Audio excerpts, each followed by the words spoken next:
Desde siempre, el ser humano ha consumido toda clase de drogas, bien para curarse o por mero placer. Drogas y cerebro, opiáceos y tranquilizantes, del placer a la dependencia. Alcohol, cocaína, morfina, pero todas ellas hacen mella en el cerebro.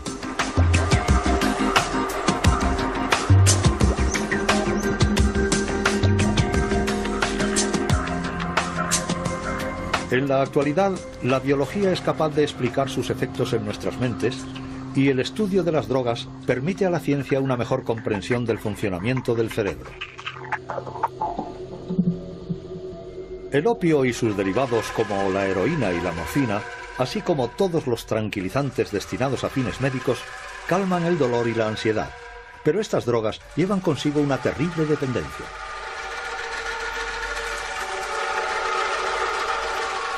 El opio, extraído de la savia de la adormidera, es una de las drogas más antiguas del mundo. Textos de Oriente Próximo, de Egipto con milenios de antigüedad, lo mencionan como un medicamento contra el dolor, la tos y el insomnio.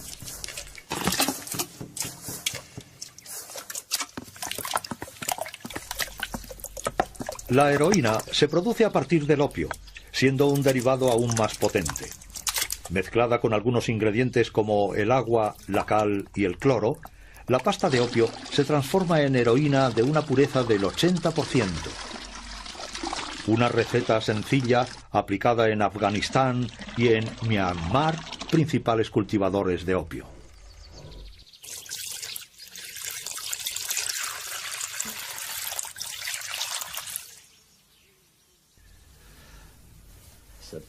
Creo que esta le va a gustar. Ah, sí, esta es antigua. Es más larga. No tiene nada que ver, qué bonita. Marfil del bueno. Así que marfil. Y barnizada. Y esta otra es extraordinaria. Un experto como usted lo apreciará. Con boquilla... Con boquilla, sí. Al final. Entienda. Yo era joven. Pues influye el contexto. El contexto es muy importante. Cosas como la vela, el chisporroteo, la bola, la pequeña bola que forma. Y bueno, luego está la aspiración y las vías respiratorias se abren. Además se obtiene una especie de dilatación del encéfalo, una especie de prurito cerebral, sobre todo al principio.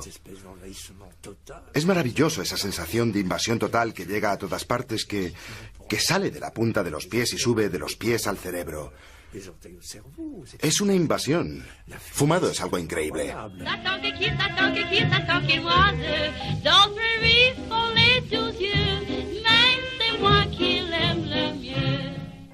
Esto es Saigón.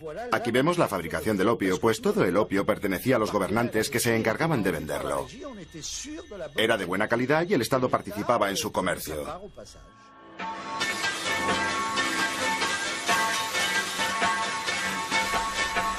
El uso toxicómano del opio fumado era poco corriente hasta que las potencias coloniales decimonónicas impusieron su comercio legal y favorecieron su difusión masiva por toda Asia.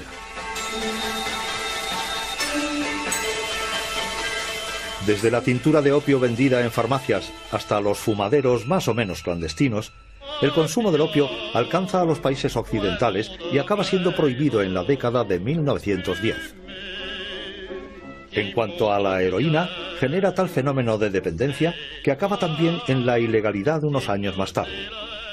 Le tocaba el turno a la morfina, un analgésico tan potente como adictivo, cuyo uso se restringe al cuerpo médico. En la actualidad, 16 millones de personas consumen drogas derivadas del opio. Si el uso de la morfina es autorizada en medios sanitarios para paliar el dolor, existen más de 10 millones de toxicómanos consumidores de heroína, que es la más adictiva de todas las drogas. El psiquiatra Marc Valère dirige un centro de atención que fue hace 30 años uno de los primeros centros de acogida de toxicómanos de toda Europa. ¿Cómo es que hay miles de moléculas psicoactivas tan poderosas?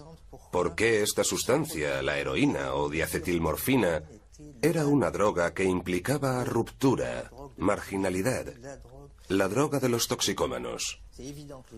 Es evidente que los opiáceos son los anestésicos más efectivos que se conocen, y lo mismo se puede decir como analgésicos. La heroína, al igual que la morfina y el opio, consiguen calmar todas las sensaciones que experimenta el sujeto, tanto externas como internas. Y a su vez, aliviará todos los dolores, todos los sufrimientos, bien sean psicológicos, físicos, o bien se trate de otros sufrimientos físicos como depresión, angustia, etc. Desde Thomas de Quincy y sus confesiones de un inglés comedor de opio, obra del siglo XIX, las autobiografías bajo los efectos de estupefacientes han tenido continuidad. En 1961, el escritor escocés Alexander Trocchi publicó el relato de su vida bajo la heroína, lo que le valió el ser grabado en plena acción por la cadena estadounidense NBC. In America, I've seen people take overdoses and come very close to death.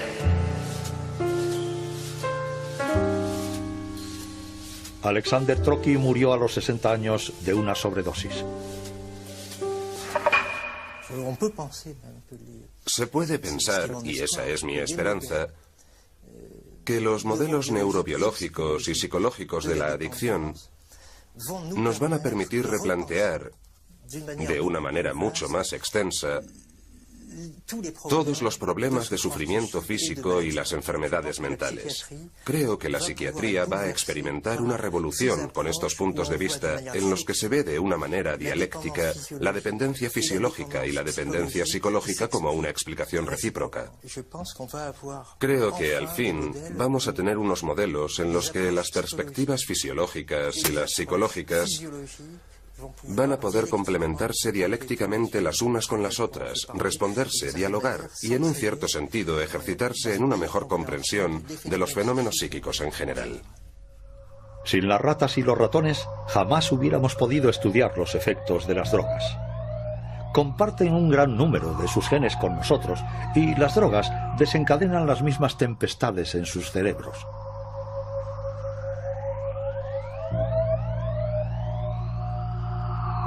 De hecho, la humanidad entera tiene una deuda moral con estos pequeños animales.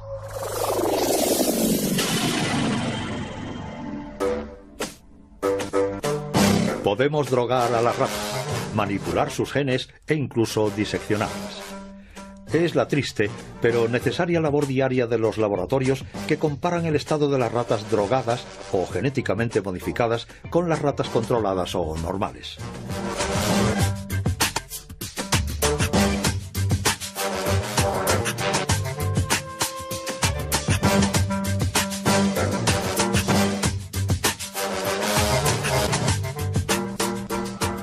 Como todas las drogas, la heroína, vista aquí bajo su forma cristalizada, y los derivados del opio, actúan pirateando el sistema de comunicación del cerebro, pues nuestro cerebro se pasa la mayor parte del tiempo hablando consigo mismo. Su buen funcionamiento se basa en el diálogo incesante entre nuestros 100 millones de células nerviosas, las neuronas. Para hacer circular la información, las neuronas envían mensajeros químicos denominados neurotransmisores. Bien sea el dolor, el placer o el ritmo en el intercambio de información, los neurotransmisores regulan un equilibrio sutil y complejo del que depende el conjunto de las funciones de nuestro organismo.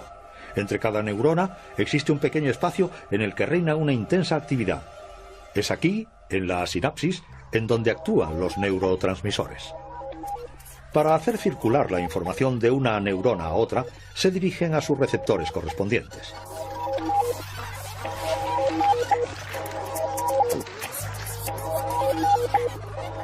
En 1973 se descubre que la morfina, al igual que la heroína, puede encajarse en algunos de los receptores.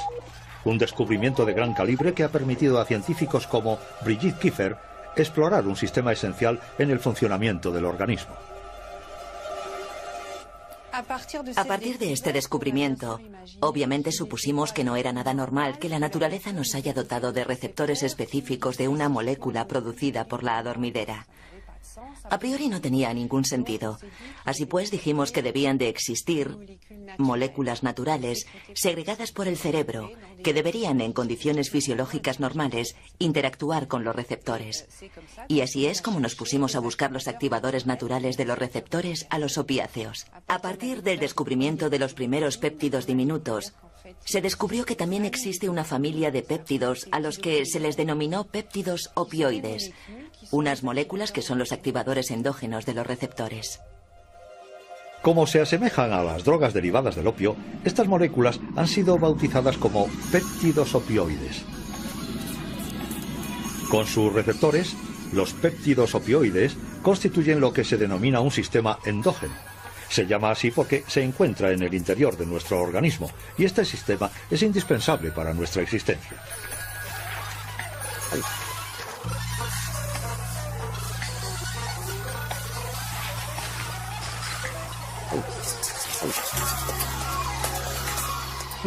El sistema opioide endógeno va a ser activado, llamado afilas, en casos de situaciones estresantes y dolorosas. Y es de hecho la liberación de péptidos opioides y la activación de receptores lo que va a producir un efecto antidolor, que va a permitir al organismo hacer cara a la situación de peligro, por ejemplo. 50 years ago, Manchester may well do today. Avoid out to govern. Todos los mamíferos, incluidos los futbolistas, poseen un sistema opioide.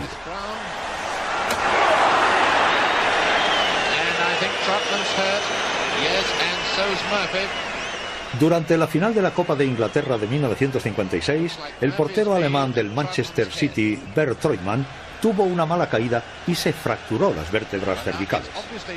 El dolor debió de ser tan intenso que tuvo que haber perdido el conocimiento, pero estaba tan metido en el partido que sus péptidos opioides anularon su sufrimiento.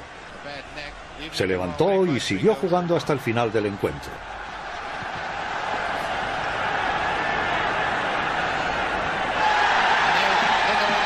Treutmann se convirtió en héroe nacional.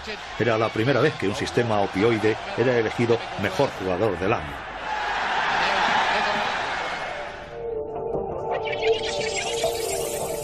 En el cerebro del cancerbero, los péptidos opioides estimularon a sus receptores en las zonas que controlan las sensaciones de dolor.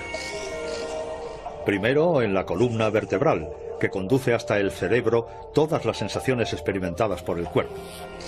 Después en el tronco cerebral, que controla los reflejos y los automatismos vitales como la respiración y el ritmo cardíaco.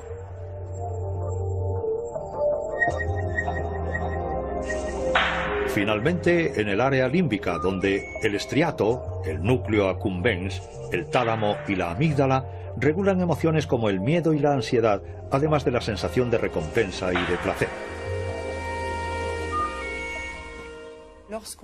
Cuando se le administra morfina a alguien, esta morfina inundará todo el sistema nervioso y al mismo tiempo va a activar a todos los receptores. No es un proceso totalmente natural. Habitualmente, en condiciones normales, una situación dolorosa o estresante, por ejemplo, activará unos circuitos específicos y provocará un incremento de encefalinas o de otros péptidos opioides en ciertas sinapsis de determinadas zonas del cerebro. El efecto será, pues, mucho más limitado. Cuando invaden el cerebro, la morfina y la heroína no hacen sino suprimir el dolor. También ralentizan el flujo de información, actuando sobre el sistema inhibidor del cerebro. Este sistema está controlado por un neurotransmisor denominado GABA. El GABA es un ralentizador. En tiempo normal, frena a las neuronas y ralentiza el envío de mensajeros a través del cerebro. La morfina y la heroína impiden al GABA cumplir su misión. El GABA ya no puede retener la liberación de dopamina, un neurotransmisor que juega un papel crucial en la sensación de placer. Entonces se descarga un torrente de dopamina en las neuronas. Es el mecanismo que provoca la repentina sensación de placer de la heroína.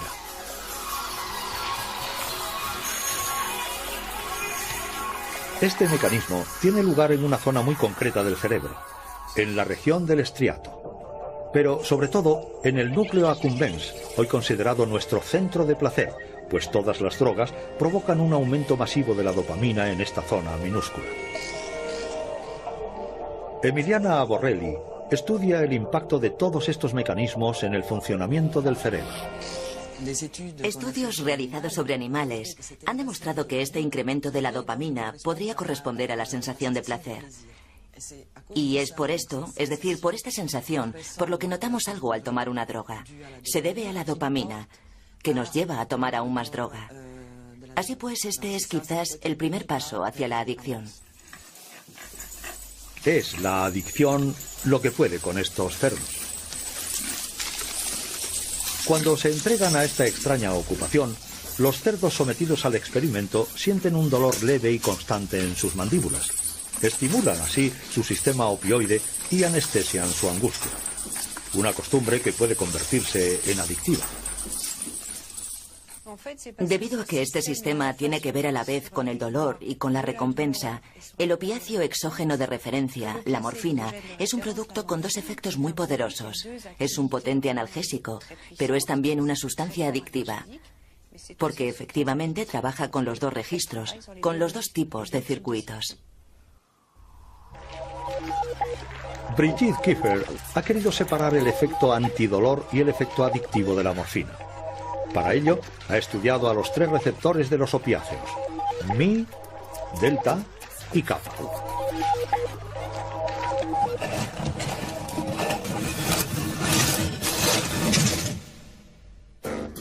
Para comprender si uno de ellos era el responsable de la dependencia, ha eliminado los genes que fabrican cada uno de los receptores en los ratones.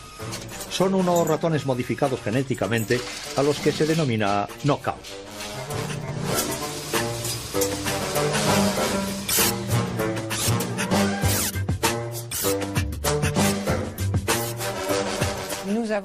Hemos creado unos ratones en los que el gen de cada uno de los receptores ha sido eliminado. O sea, un gen en cada ratón. Y ha sido realmente el estudio del ratón al que se le ha anulado el gen del receptor Mi el que ha aportado la demostración. En definitiva, el receptor Mi es el que media en todas las actividades de la morfina. De hecho, hemos constatado que cuando desaparece el receptor Mi, la morfina deja de ser un analgésico. Deja de ser adictiva, ya no provoca una depresión respiratoria. Hemos testado todos los efectos biológicos de la morfina y no ha pasado nada. Por contra, la morfina funcionaba de maravilla en los ratones que no tenían receptores delta o kappa. Con la fórmula A más B hemos demostrado que es el receptor Mi el que media en todas las acciones de la morfina. Y era también la demostración de que no podemos disociar los efectos analgésicos de los adictivos en dos receptores diferentes. Así pues, desde el punto de vista de las estrategias terapéuticas o bien desde el diseño de nuevos medicamentos, está claro que si queremos poner a punto un activador del receptor Mi, estamos obligados a tener un analgésico adictivo. Esta ha sido la conclusión del estudio. Cuando la droga lanza su ofensiva sobre el cerebro, se pone en marcha todo un engranaje. Unos mecanismos complejos que tienen que ver tanto con la biología como con la psicología.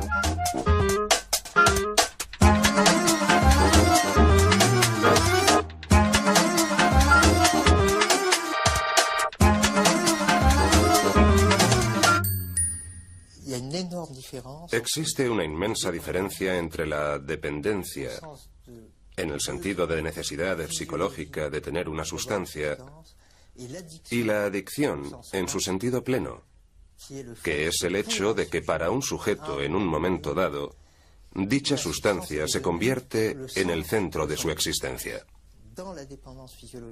En la dependencia fisiológica vamos a tener el mismo tipo de dependencia que la de un diabético con respecto a la insulina, o la que podemos tener todos con respecto a la comida, al agua, etc.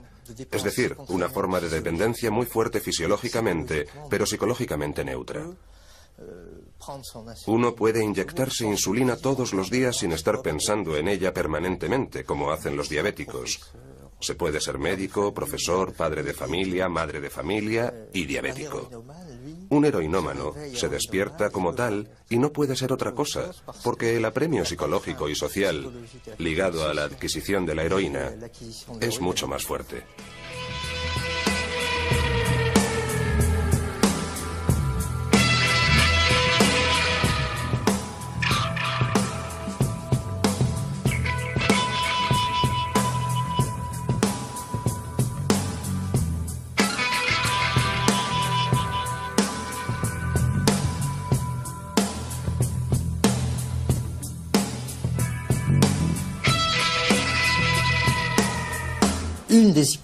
Una de las hipótesis generales que puede explicar la toma de esta sustancia es la hipótesis de automedicación. Se trata de individuos con problemas que han vivido experiencias dramáticas en su infancia, que tienen la autoestima por los suelos, que han visto, como dice Olivenstein, sus sueños rotos. A menudo traumas importantes en la infancia o al comenzar la adolescencia y que han encontrado en la heroína a la vez una fuente de placer y un medicamento fuera de serie contra todo su malestar existencial. Luego, a posteriori, este medicamento y esta fuente de placer se convierten en una única fuente de dependencia. Lo que al principio era un encuentro como un flechazo entre una persona, un contexto y un producto, es ahora simplemente entre dicha sustancia y el cuerpo del individuo, la instauración de un proceso biológico de dependencia. La misma palabra, adicción, tiene una etimología realmente interesante, algo ya resaltado por el psicoanalista Jean Bergeret. Adictus en latín significa esclavo por deuda. Era la forma que tenían algunas personas de dejar su cuerpo como aval para pagar una deuda contraída en una fase de su vida, en la infancia, por ejemplo. Y mientras no fuera pagada, uno se convertía en esclavo por deuda.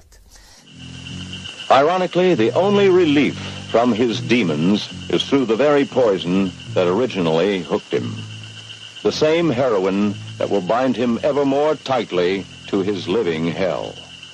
But the blessed temporary delivery is not given through any noble, charitable motives. It's just the final step in Pete's carefully laid plan.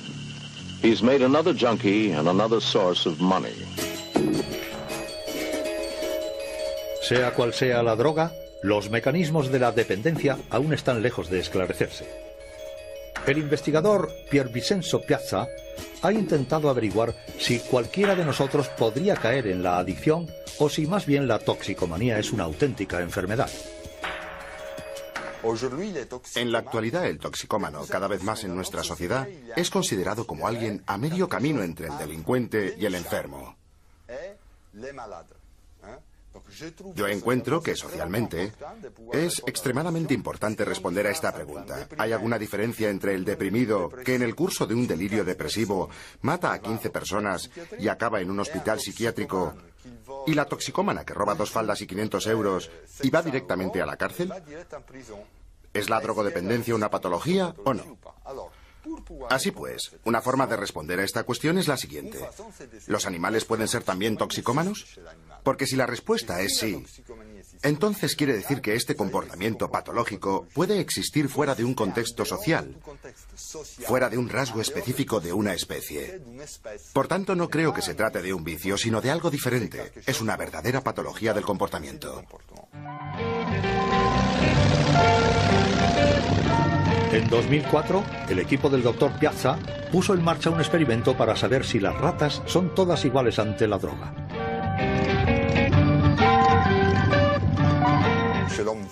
En el caso del hombre, no puedes coger a 300 individuos, encerrarlos, por ejemplo, en Carcasona, darles acceso libre a la droga y ver quién se hace toxicómano o quién no. Con los animales puedes, en cambio, con un grupo homogéneo de ratas, ofrecerles un acceso similar a la droga y ver cuál aprende a autoadministrarse la droga y cuál no. El Dr. Piazza ha adaptado los criterios más determinantes de la toxicomanía a unas ratas de laboratorio. Para esto, se ha ayudado del libro de referencia de los psiquiatras, el DSM-4, un manual de diagnóstico de los problemas mentales. El primer criterio de adicción es que el toxicómano dedica mucho tiempo a buscar la droga y nunca consigue limitar el número de tomas. Los investigadores han enseñado a las ratas que solo podían obtener la droga en ciertos periodos del día. Cuando la droga ya no está disponible, una rata normal deja enseguida de reclamar su dosis. La rata toxicómana sigue empeñada en solicitarla, no para de hacerlo. El segundo criterio es el grado de motivación. El toxicómano está dispuesto a mostrar esfuerzos desmesurados para obtener la droga. Los investigadores obligan entonces a las ratas a pedirla cada vez con más insistencia, 800, 1000 e incluso hasta 2000 veces para obtener una única dosis. Tras un centenar de intentos, la rata normal decide que basta, es demasiado, pero nada detiene a la rata toxicómana. Está dispuesta a llegar hasta el agotamiento con tal de obtener su dosis. Finalmente, el tercer y último criterio. El toxicómano continúa drogándose, aun siendo consciente de sus consecuencias nefastas. Si reclaman una dosis, ahora las ratas reciben una ligera descarga eléctrica. La rata normal no está dispuesta a pagar con su piel para obtener la droga. Cesa inmediatamente. Sin embargo, estoica y decidida, la rata toxicómana soporta las descargas eléctricas. Conclusión del experimento: las ratas no actúan igual ante la droga. Algunas se vuelven toxicómanas y otras no. Lo interesante es que hemos visto un porcentaje de ejemplares que era muy similar al porcentaje de individuos en el caso de los humanos. En estos últimos, si sumamos a los consumidores y a los toxicómanos, pues depende del tipo de droga, está entre un 10 y un 30%, mientras que en los animales hemos visto que un 17% supera estos criterios de toxicomanía. This man came to Switzerland when he was 44. This one at age 16. This one at 37. And this one at 63. This one left it when he was just 18. Uno se hace adicto cuando se da cuenta de que se trata de un problema, cuando se convierte en una razón para sufrir. Es cuando alguien quiere reducir el consumo total o parcialmente, pero no lo consigue. Es este fenómeno de querer y no poder, el verdadero criterio absoluto de la dependencia. Creo que, al igual que en la depresión, las causas principales son el cambio de residencia y el divorcio. Es así para la depresión reactiva. Pero para ello, no vamos a impedir los cambios de residencia ni los divorcios para evitar que la gente se deprima. La cuestión es tratar al individuo deprimido. Limitar la disponibilidad de la droga es seguramente importante. Es necesario hacerlo. Pero no es así como se van a resolver todos los problemas de toxicomanía. La drogodependencia es un verdadero problema médico. Y como para la depresión y otras patologías psiquiátricas, es comprendiendo los mecanismos de estos desajustes e intentando arreglarlos cómo se podrá llegar al corazón del problema. Ciertos medicamentos plantean también este problema de dependencia. Son tratamientos concebidos para aliviar la angustia, pero de una manera menos radical que la heroína. Ya apenas se utiliza el hidrato de cloral, los temidos barbitúricos y los medicamentos a base de meprobamato. Todos estos tranquilizantes provocaban una dependencia severa. En la actualidad, los médicos prescriben a sus pacientes enfermos de angustia ansiolíticos como el Valium, el Xanax o el Lexomil, unas moléculas que se denominan benzodiazepinas. En los enfermos de ansiedad, ciertas áreas del cerebro como el estriato o el hipocampo sufren desajustes. Pero el principal destino de los medicamentos es la amígdala, que desencadena los reflejos del miedo y de la ansiedad. La acción exacta de las benzodiazepinas sobre las neuronas ha sido siempre algo misterioso. Hans Möller, un gran especialista en la ansiedad, fue el primero en comprenderlo. Normalmente la ansiedad es algo esencial para cada uno de nosotros. Sin ella ya estaríamos todos muertos. Nadie atravesaría una calle. Por tanto, la ansiedad es algo fundamental. Pero hay pacientes que sufren de exceso de ansiedad. No sé si han visto alguna vez a alguien en plena crisis de ansiedad. Da auténtico pavor.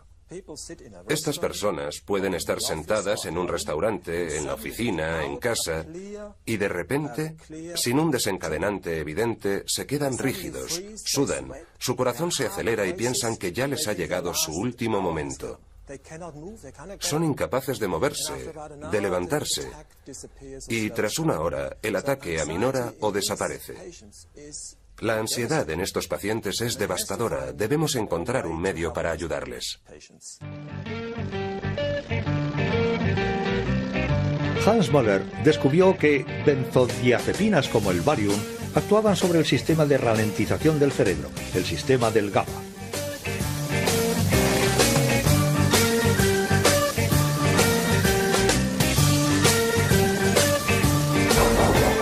En el cerebro de los que padecen ansiedad, el GABA tiene problemas para ralentizar el flujo de información. Lo que hacen las benzodiazepinas es activar el freno de mano cuando se embala el sistema. Lo que las drogas hacen es actuar como el servomecanismo del freno de un coche. Mejoran el sistema de frenado, el sistema inhibidor. Pero las drogas no pueden activar dicho freno.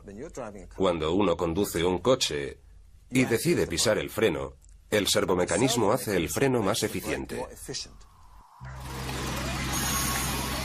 En tiempo normal, el GABA estimula sus receptores y ralentiza la transmisión nerviosa.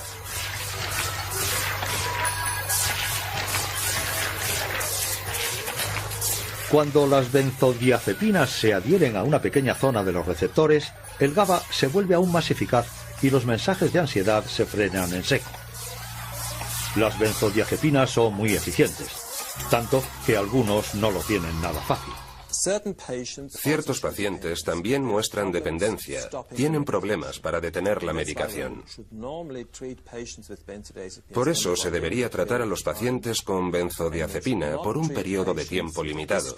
No se debería tratar a pacientes con un historial de drogodependencia. Alguien que haya tenido problemas con otras drogas, como el alcohol, no debería tomar benzodiazepina porque el riesgo de depender de las benzodiazepinas es mayor. Por otra parte, con 80 millones de frascos al año, los franceses son los mayores consumidores del mundo de ansiolíticos. Para resolver este problema de dependencia, Hans Müller, al igual que Brigitte Küpper, estudia el papel de cada uno de los receptores GABA. Nosotros y otros equipos hemos descubierto que existen más de una docena de frenos, subfrenos yo diría. Todos son diferentes receptores GABA. Al principio se creía que solo existía uno, el mismo en todo el cerebro, pero no es así. Hay ciertas partes en el cerebro que tienen otras este otro, etc. Y las benzodiazepinas de toda la vida que hoy se usan para fines clínicos no perciben la diferencia, interactúan con todos ellos. Así que pensamos, ¿no sería más sensato desarrollar un agente o un medicamento que actuara solo con este o con este otro? Quizás evitaríamos los efectos secundarios, sería una farmacología diferente, y es precisamente lo que estamos desarrollando en este momento.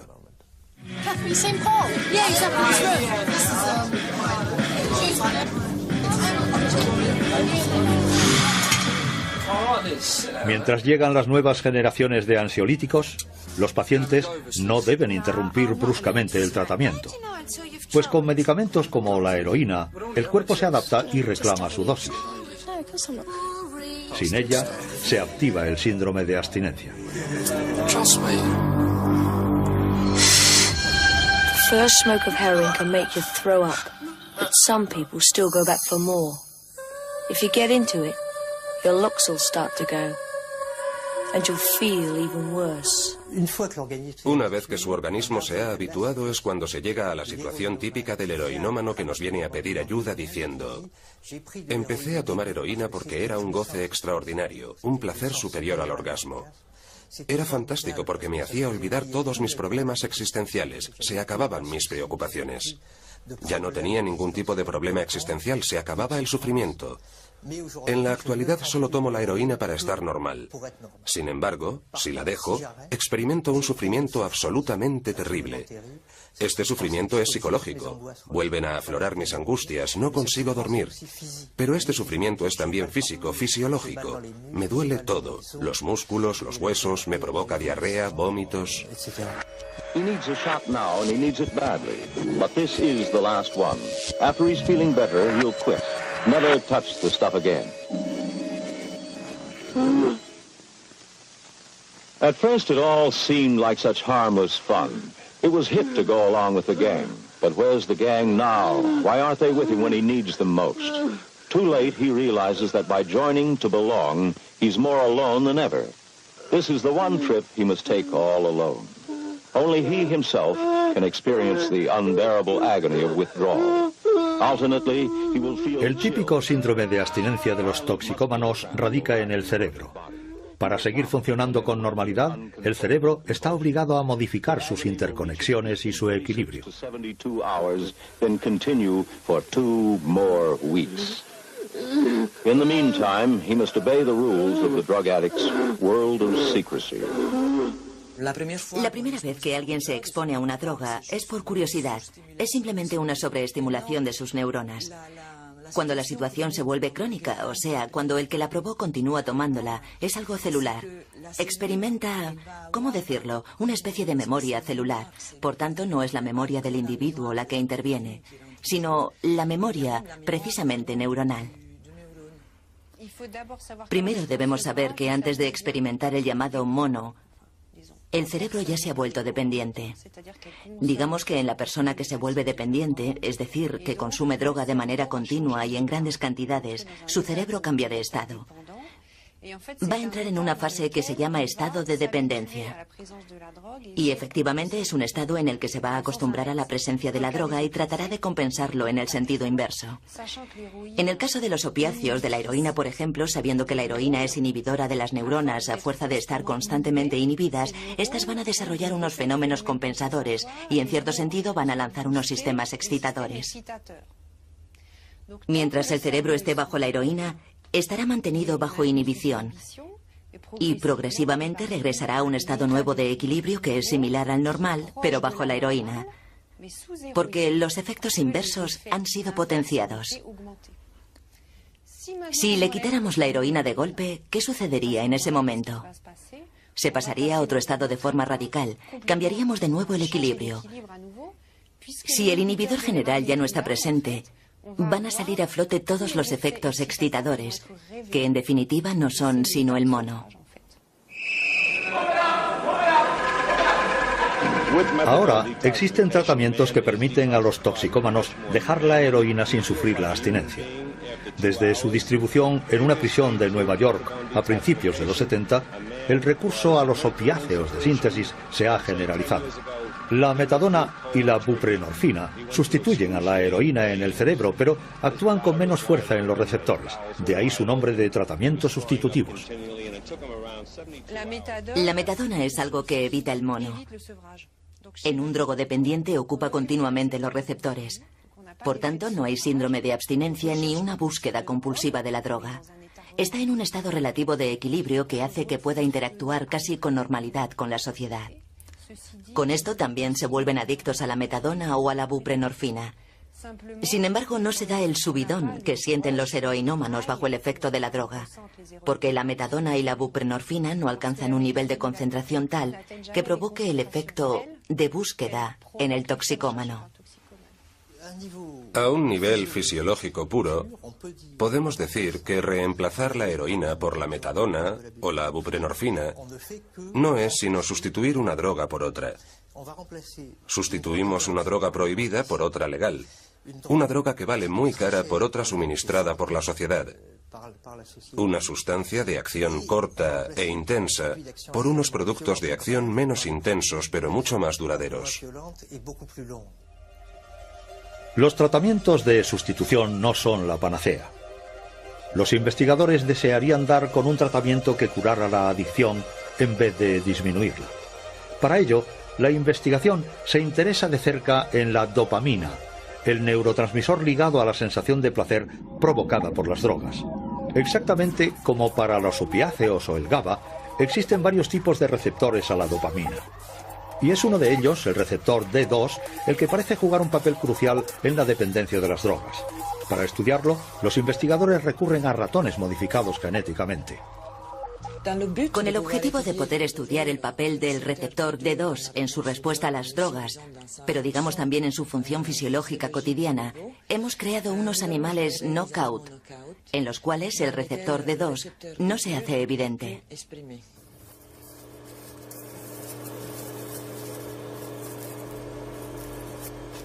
La dopamina interviene en numerosas funciones fisiológicas. principalmente en el movimiento. Este extraño cachivache permite medir la coordinación motriz.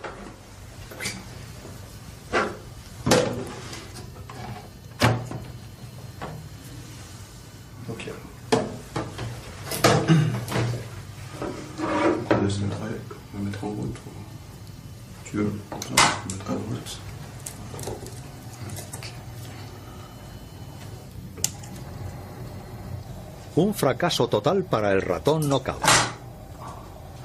Pero los receptores D2 juegan también su papel en la toxicomanía. Hemos podido demostrar que en ausencia del receptor D2, los ratones dejan de responder, por ejemplo, a los efectos reforzadores. Por tanto, eso les conduce enseguida a la adicción. Otros laboratorios han realizado estudios con este propósito. Han podido ver que en una población animal, sírvanos de ejemplo de nuevo el ser humano, hay individuos que son más vulnerables a la toma de drogas que otros. Está claro que cada cual tendrá un grado de dependencia acorde a cómo hayamos nacido. Cada uno de nosotros posiblemente tengamos tasas de dopamina o de neurotransmisores diferentes. También influye el código genético. No es el mismo en cada individuo. Cada uno es diferente del resto. Por ejemplo, yo no lo sé, pero yo podría tener muchos más receptores D2 con respecto a otro. Y en consecuencia mis reacciones frente a la droga pueden ser diferentes en relación a otra persona. Nora Volkov dirige el organismo público estadounidense coordinador de todas las investigaciones acerca de las drogas. Descubrió que los toxicómanos tenían pocos receptores D2 y viceversa, que las drogas provocaban una aversión en las personas que poseían muchos. Esta es una cuestión muy importante. ¿La reducción de receptores D2 que observamos en toxicómanos es consecuencia del abuso de las drogas o más bien refleja el hecho de que estos niveles, al ser bajos, los receptores los hacen más vulnerables a las drogas? Como resultado de estos estudios y contrastándolos con los del resto, he llegado a la conclusión de que una tasa alta de receptores de dopamina D2 protege contra la toma de drogas. Es un factor de protección. Poseer una tasa de receptores baja le hace a uno más vulnerable a las drogas. Esto puede abrir un amplio campo de investigación. Es un auténtico desafío para la ciencia. ¿Cómo se puede actuar sobre el número de receptores D2 sin alterar el equilibrio del cerebro?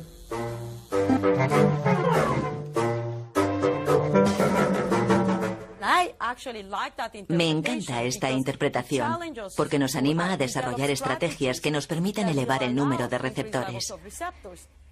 Si me hubieran planteado esto hace 3 años, hubiera respondido que no es posible aumentar la tasa de receptores en humanos porque no disponemos de medicinas para ello.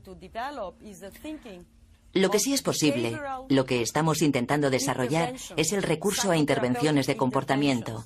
Intervenciones psicoterapéuticas que puedan cambiar, que permitan aumentar los niveles de receptores.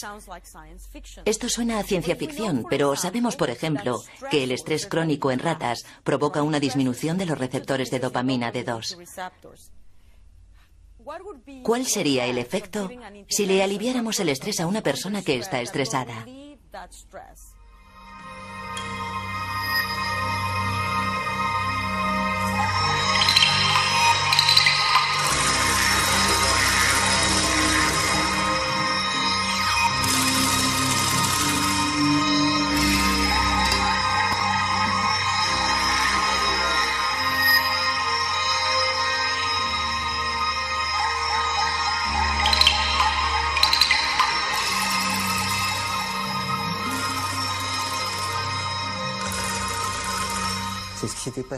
Es lo que pasó en los años 60 con los soldados estadounidenses en Vietnam. Se habían enganchado a la heroína una heroína de gran calidad. Habían tomado mucha y repetidamente, o sea, eran muy adictos. El gobierno de Nixon había previsto programas de metadona y centros de desintoxicación para desenganchar a sus soldados. Una inmensa mayoría consiguieron superarlo, no les hizo falta recurrir a estos programas y dejaron de tomar heroína. El tratamiento antidependencia para los soldados estadounidenses fue simplemente el fin de la guerra de Vietnam, la vuelta a casa. La experiencia de consumir droga es algo muy fuerte, golpea duro y deja de alguna forma una huella que, por otra parte, está muy ligada al contexto. Todos los médicos están de acuerdo en que si ubicamos a un toxicómano arrepentido en su ambiente, lo va a pasar mal, porque va a notar la abstinencia al instante. Es un fenómeno de memorización. Por eso los estudios actuales giran en torno a la comprensión de esta forma de aprendizaje maldito, digámoslo así, que sucede cuando alguien se vuelve adicto a las drogas. Hoy en día se da por válida esta actuación. Hemos constatado que uno de los tratamientos con ratas de laboratorio adictas a la heroína es cambiarlas de jaula. Las metemos en jaulas más grandes con unas condiciones de vida mejores y entonces dejan de administrarse heroína el resto de sus vidas. Por consiguiente, es la validación científica de un dato clínico realmente importante.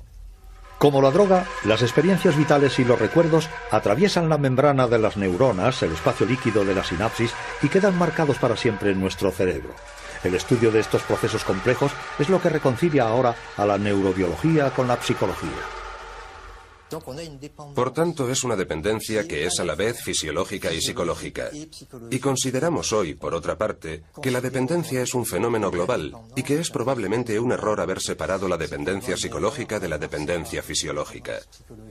Ya no estamos en la época en la que se pensaba que el alma era un órgano separado del cuerpo y que estaba unido al cerebro por la apófisis. Sabemos de cierto que la psicología y la fisiología son dos maneras de abordar los mismos fenómenos. Permítanme darles un excelente ejemplo de un estudio de Michael Meaney que acaba de ser publicado recientemente. En él muestra que a una rata, cuando su madre no tiene contacto físico con ella, eso le lleva a silenciar un gen que hace al animal más sensible al estrés. Aquí tienen la construcción psicológica de la respuesta a un estrés, pero también la información altamente elevada de la ciencia que identifica el estrés ambiental como silenciador de un gen, lo que se traduce en la ausencia de expresión de un receptor. Con todo, no lo considero como una vuelta a la psicología. Lo veo como poder aprovecharnos de la ciencia y de la tecnología, que tienen en común tratar de entender cuáles son los procesos neurobiológicos que subyacen bajo los mecanismos psicológicos. Es como mirarse al espejo, según como uno lo mire. Por un lado, se podría decir que los genes no van a tener el mismo efecto en la vulnerabilidad a las drogas. Es en función del ambiente en el cual uno se mueva, o las experiencias que uno haya vivido. O a la inversa, se podría decir que el medio no tendrá los mismos efectos en función de los genes del sujeto. Resultado, no se puede considerar a los genes y al entorno como dos variables independientes que actúan cada una al 50%. Más bien es una sola influencia. Y es la interacción entre los dos factores lo que va a determinar nuestro ser. Las historias de adicción se parecen a los romances amorosos. Una persona, con sus genes, se encuentra con la droga en un momento de su vida. Un flechazo destructor donde lo vivido y la psicología juegan un papel determinante. Estrechamente ligados, estos factores son únicos en cada individuo, lo que nos hace a todos diferentes frente a la droga. Al explorar los mecanismos de la adicción, los investigadores se interesan también por el impacto de los acontecimientos existenciales en la química del cerebro y en los genes. Para ellos, la dependencia es una auténtica enfermedad del cerebro. En su búsqueda de nuevos tratamientos, los científicos se esfuerzan ahora por saber las causas de la toxicomanía. A todas las ratas y ratones que cada día en los laboratorios contribuyen a una mejor comprensión de la ciencia humana.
cultivadores de opio.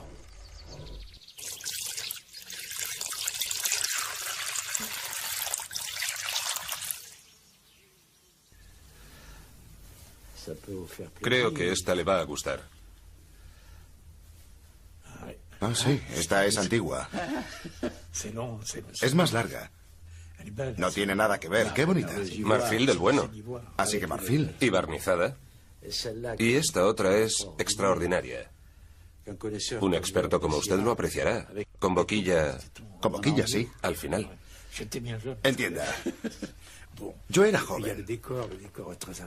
Pues influye el contexto. El contexto es muy importante. Cosas como la vela, el chisporroteo, la bola, la pequeña bola que forma. Y bueno, luego está la aspiración y las vías respiratorias se abren. Además se obtiene una especie de dilatación del encéfalo, una especie de prurito cerebral, sobre todo al principio. Es maravilloso esa sensación de invasión total que llega a todas partes, que sale de la punta de los pies y sube de los pies al cerebro. Es una invasión. Fumado es algo increíble.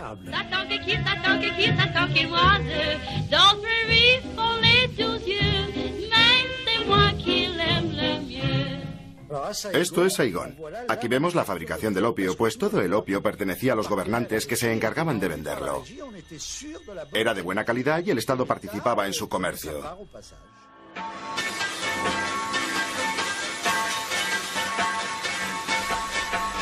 El uso toxicómano del opio fumado era poco corriente hasta que las potencias coloniales decimonónicas impusieron su comercio legal.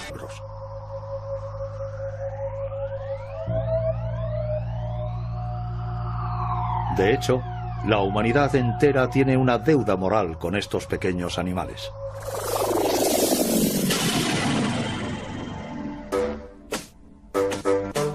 Podemos drogar a las ratas, manipular sus genes e incluso diseccionarlas. Es la triste, pero necesaria labor diaria de los laboratorios que comparan el estado de las ratas drogadas o genéticamente modificadas con las ratas controladas o normales.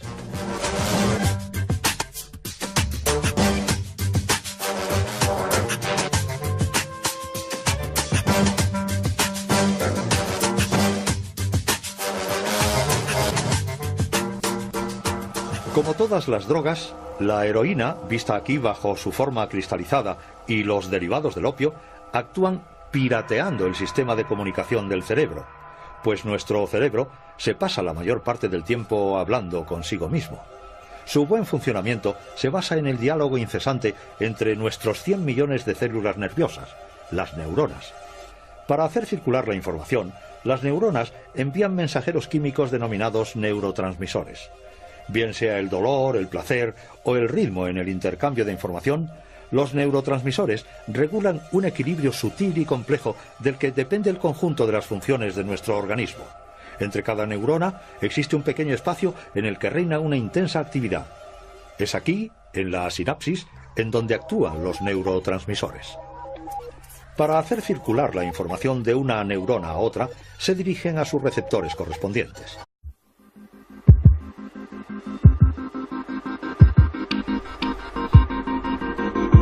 Desde siempre, el ser humano ha consumido toda clase de drogas, bien para curarse o por mero placer. Drogas y cerebro, opiáceos y tranquilizantes, del placer a la dependencia. Alcohol, cocaína, morfina, pero todas ellas hacen mella en el cerebro.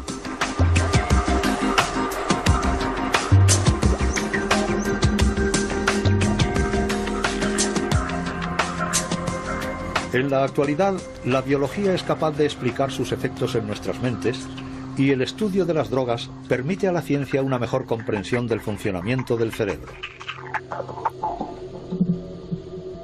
El opio y sus derivados como la heroína y la morfina, así como todos los tranquilizantes destinados a fines médicos, calman el dolor y la ansiedad, pero estas drogas llevan consigo una terrible dependencia.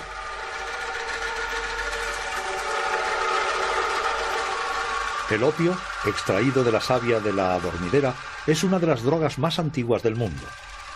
Textos de Oriente Próximo, de Egipto con milenios de antigüedad, lo mencionan como un medicamento contra el dolor, la tos y el insomnio.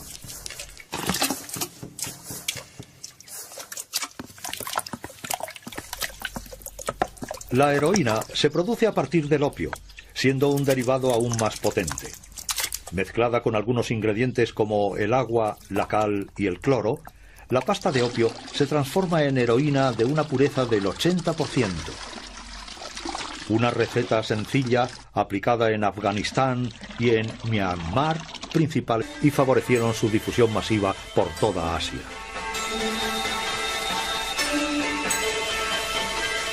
Desde la tintura de opio vendida en farmacias hasta los fumaderos más o menos clandestinos, el consumo del opio alcanza a los países occidentales y acaba siendo prohibido en la década de 1910. En cuanto a la heroína, genera tal fenómeno de dependencia que acaba también en la ilegalidad unos años más tarde. Le tocaba el turno a la morfina, un analgésico tan potente como adictivo, cuyo uso se restringe al cuerpo médico. En la actualidad, 16 millones de personas consumen drogas derivadas del opio. Si el uso de la morfina es autorizada en medios sanitarios para paliar el dolor, existen más de 10 millones de toxicómanos consumidores de heroína, que es la más adictiva de todas las drogas. El psiquiatra Marc Valère dirige un centro de atención que fue hace 30 años uno de los primeros centros de acogida de toxicómanos de toda Europa. ¿Cómo es que hay miles de moléculas psicoactivas tan poderosas? ¿Por qué esta sustancia, la heroína o diacetilmorfina, era una droga que implicaba ruptura, marginalidad? La droga de los toxicómanos. Es evidente que los opiáceos son los anestésicos más efectivos que se conocen, y lo mismo se puede decir como analgésicos. La heroína, al igual que la morfina y el opio, consiguen calmar todas las sensaciones que experimenta el sujeto, tanto externas como internas. Y a su vez, aliviará todos los dolores, todos los sufrimientos, bien sean psicológicos, físicos, o bien se trate de otros sufrimientos físicos como depresión, angustia, etc. Desde Thomas de Quincy y sus confesiones de un inglés comedor de opio, obra del siglo XIX, las autobiografías bajo los efectos de estupefacientes han tenido continuidad. En 1961, el escritor escocés Alexander Trocchi publicó el relato de su vida bajo la heroína, lo que le valió el ser grabado en plena acción por la cadena estadounidense NBC. In America, I've seen people take overdoses and come very close to death.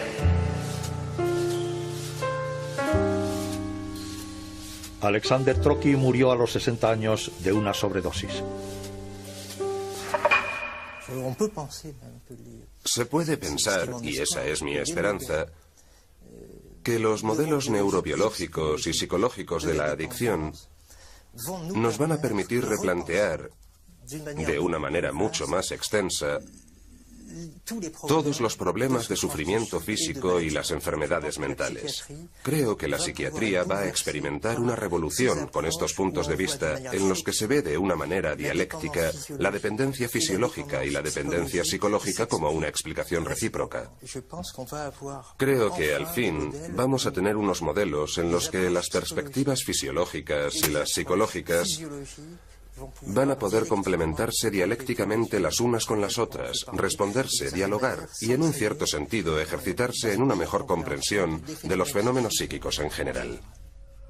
Sin las ratas y los ratones, jamás hubiéramos podido estudiar los efectos de las drogas. Comparten un gran número de sus genes con nosotros y las drogas desencadenan las mismas tempestades en sus cerebros.